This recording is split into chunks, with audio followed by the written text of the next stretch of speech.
Unity of Houston is an inclusive church where we seek to understand and live the teachings of Jesus and other spiritual masters. At Unity, we welcome all people from all spiritual paths and every walk of life. We celebrate the diversity of our city and of our world, and we teach love, tolerance, and oneness, seeking to live in harmony with open minds and open hearts.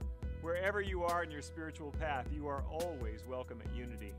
Join us and discover that the life of your dreams is already within you. The subject tonight is to grow old or grow onward. So yes, we're going to be talking about that thing, getting older. So I might as well handle right now the elephant in the room, because I don't know about you, but I keep hearing with our practicing social distance, how we're also trying to be careful with our touch, with our hands, with our some of us are working from home, probably most of us, if we're working, if we have children that they're home from school. It's just a lot of change and routine.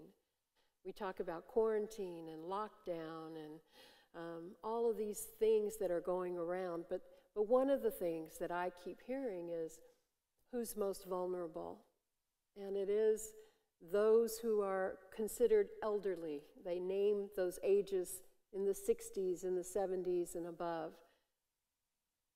And I think it's important for us to recognize that these are not normal times, but they are natural times. This isn't from outer space. This didn't descend upon us from some evil mind of some sort. It has come to us because it is the natural evolution of organic and biological beings. Viruses are like little robots of procreation, and they have one purpose, and that is to multiply. And that is all they do, and all of the things that happen as a result of that, they also are ingenious about mutating. And so something has been developed that we haven't experienced before, and we are experiencing it as a species.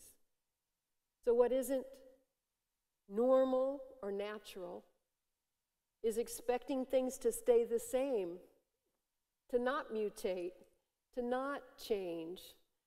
The illusion of the ego control is to interpret our world as static, that somehow we can hold it in place, that if we live right, hold our tongue just right, that we can control it, or it can be controlled, or somebody ought to be controlling it, or we can elect somebody who can control it, or somehow that we can stop the merry-go-round. But of course we can't. And the illusion is that we ever could. You see, denial is a great power of ours, but it's a tool, really.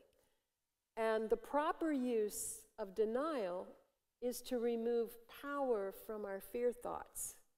It is important for us to recognize that whatever it is that seems wrong or bad or broken or shouldn't be happening is really something of our resistance to what is, and what is natural, and what is coming anyway, and what is already here. And if we simply stop resisting and allow it to move through, it will pass much more quickly.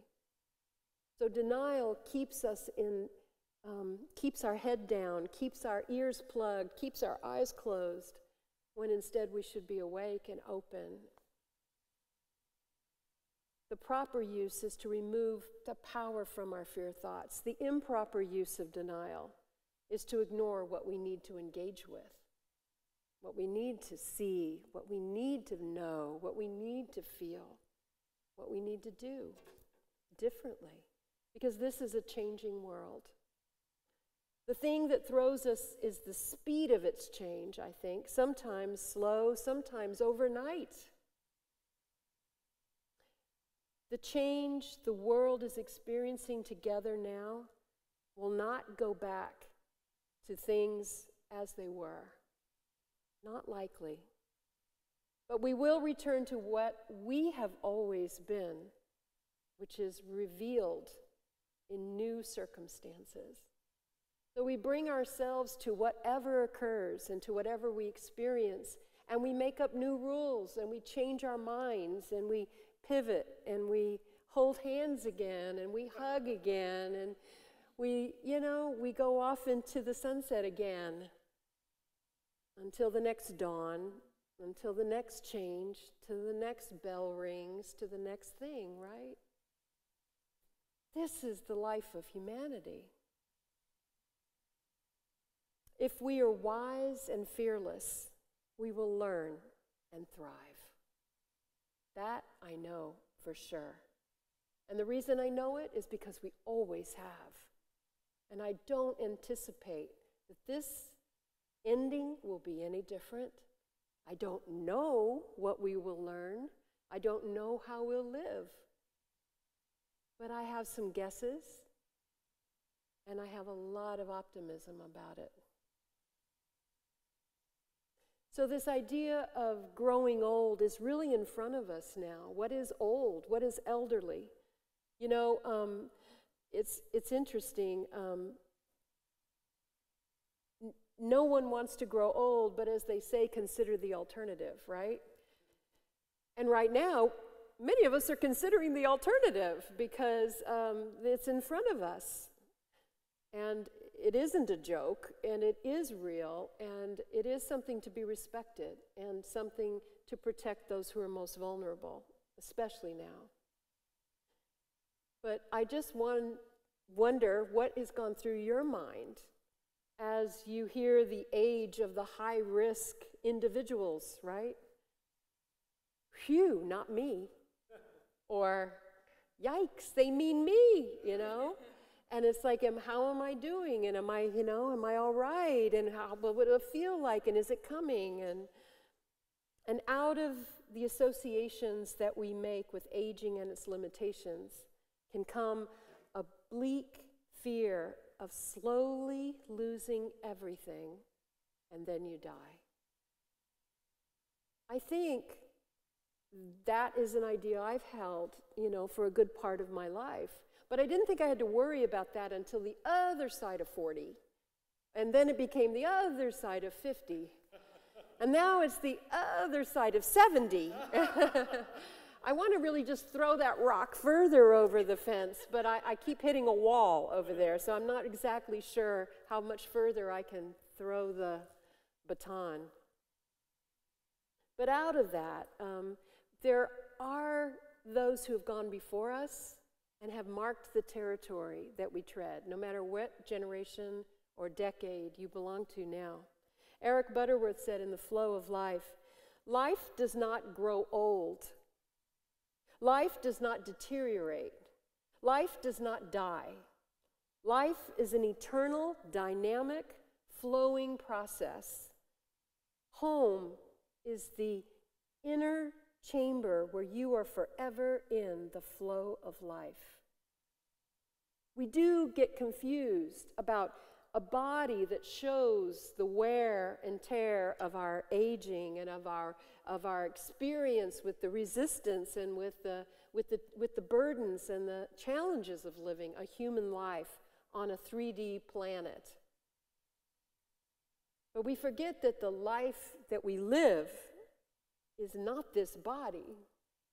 This body is the carrier, it's the avatar, it's the chess piece on the board that moves around in a 3D world. But who we are and what we are has no beginning, it has no end. And it is never dulled or changed or diminished by anything that we experience. It is always enhanced and strengthened and made more powerful by the writing upon our souls that our lives do all the time. Joanna Macy says, the life pouring through us, pumping our heart, and breathing through our lungs did not begin at our birth or conception. Like every particle in every atom and molecule of our bodies, it goes back through time to the first splitting and spinning the stars. If that's what we've come from, freaking imagine where we're going, you know? If that's where we've come from, where are we headed? I'd say the sky's the limit. Our advancing age and life experience not only has value, but propels us to another stage of life that allows for the fulfillment of our souls and our life's purpose. That's really what this is all about. We have a purpose, and maybe within the confines of this birth-death continuum, this birth-death piece right here that we are breathing in and living in, there's a particular purpose in this lifetime for me that might have been different from other lifetimes I may have lived or that I will live, and other purposes, other playgrounds to explore, other ways to be, other ways to experience life with other purposes. I don't know. I love to think about it. But right here, right now, my feet are here, my heart is beating here, my lungs are breathing air here. This is the moment, and I must have thought it was a really good idea because I'm here, really, and so are you. Diane Ackerman says, who would deduce the dragonfly from the larva, the iris from the bud, the lawyer from the infant? We are all shapeshifters and magical reinventors. Life is really a plural noun, a caravan of selves that we just keep rotating and bringing and dancing through. And that's just one of us. All of us are doing it. We are all in a continuum of life. How do we choose to live it, and how do we choose to experience it and observe it? Eric Butterworth says again, the most remarkable people we see around us are not the ones who cover their age most effectively, but those who are timeless, in that we do not consider them either young or old. We just enjoy being with them, for they have the charm of spiritual liberation. I love this, the charm of spiritual liberation, because they're aware that they are non-local beings, that none of this matters, that this body is a cherished old friend that walks with us and carries us as far as it can, but it is not the end-all be-all, and it is not limiting us from being who and what we have come to be, because that is eternal. I met Barbara Marks Hubbard here, gosh, I want to say 30 years ago, easily. Really lost track of when exactly, but at that time, she seemed impossibly old to me then. And at that time in her life, she was in the latter stage, probably my age now. And what she described was something she had coined as being vocational arousal. She basically talked about how it was we had moved from, in different stages of our lives, from procreation to co-creation. And that she saw that in partnership with other people, other souls that she felt drawn to that were to be partners with what it is that she was bringing into the world. And they would partner with her. And in that, they would share this vocational arousal together. Wasn't sexual. It may not have been a love partnership. It was something that we were on purpose together to create. And my imagination lit up, and I thought, yeah, baby, that's what I want. I want to keep going and being real. Eric Butterworth says, at an age of 94, Charles Fillmore awakened one morning singing these words, and I don't know what tune he used. I fairly sizzle with zeal and enthusiasm as I spring forth with a mighty faith to do the things that ought to be done by me. Every Unity Truth student knows that line. And it still gives me goosebumps. And it's still just as true. And I just can't imagine being 94 and jumping out of bed and even thinking that way. I hope I do, though. I really do. The very sound of the charm of spiritual liberation came through in those words. I invite you now to reflect on this.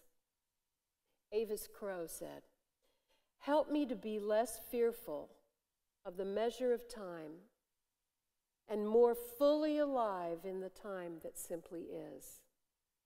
Help me to live time, not just to simply use it, to breathe it in and return it in acts of love and presence.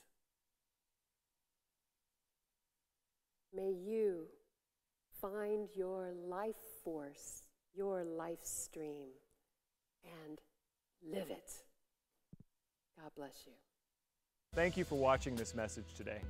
I'd like to invite you to join us in person here on campus at Unity of Houston for Sunday morning or Wednesday evening services. If you can't be with us here on our campus, you can still join us live on Facebook or on our website, unityhouston.org, Sunday mornings at 11 a.m. Central.